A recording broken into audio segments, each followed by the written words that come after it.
Hello കുട്ടികളെ, അപ്പം ഞങ്ങൾ ഇത് വിജയദശമിയുടെ തലേദിവസമാണ്. അപ്പോൾ മോനെ ഞങ്ങൾക്ക് വിജയദശമി ഒരു സ്പെഷ്യൽ ഡേ ആണ്. അപ്പോൾ മോനെ എഴുത്തിരുത്തുന്നുണ്ട്. അപ്പോൾ അതുകൊണ്ട് അതിന് സംബന്ധമായി കുറച്ച് സാധനങ്ങളൊക്കെ വാങ്ങിക്കാൻ ചിന്നക്കട വരെ പോവുകയാണ്.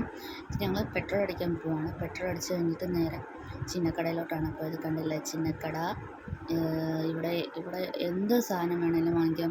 അച്ഛനും അമ്മയും ഒഴിച്ച് എന്ത് സാധനങ്ങൾ വേണമെങ്കിലും വാങ്ങിക്കാൻ കിട്ടുമെന്നാണ് ഇവിടുത്തെ ചേട്ടൻ്റെ വീട്ടുകാരൊക്കെ പറയുന്നത്.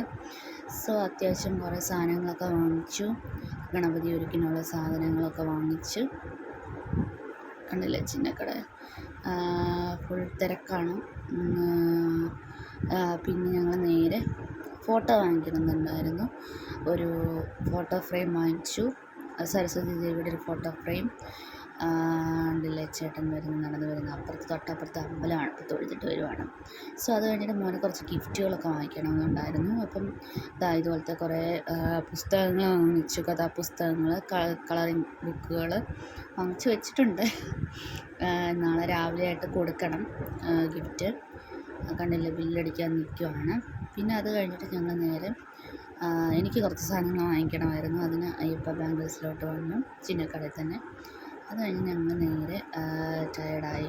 കുറേ കഴിഞ്ഞ് കുറച്ച് ഉണ്ടായിരുന്നു ഷോപ്പിങ്ങുകളെല്ലാം. അപ്പോൾ അതൊക്കെ കഴിഞ്ഞ് നേരെ ഒരു നാരങ്ങാവെള്ളം കുടിക്കാൻ പോയി. പക്ഷേ ഞാൻ ഉദ്ദേശിച്ച നാരങ്ങാവെള്ളം കിട്ടാത്തത് കൊണ്ട് നന്നാറി സർബത്ത് വെച്ച് അഡ്ജസ്റ്റ് ചെയ്തു. നന്നാറി സർബത്ത് കൊള്ളായിരുന്നു കേട്ടോ, നല്ല ടേസ്റ്റ് ഉണ്ടായിരുന്നു. എന്നിട്ട് ഞങ്ങൾ പൂ വാങ്ങിക്കാൻ പോയി. എന്നിട്ട് ഞങ്ങൾ നേരെ വീട്ടിൽ പോയി. Tata bye bye, see U.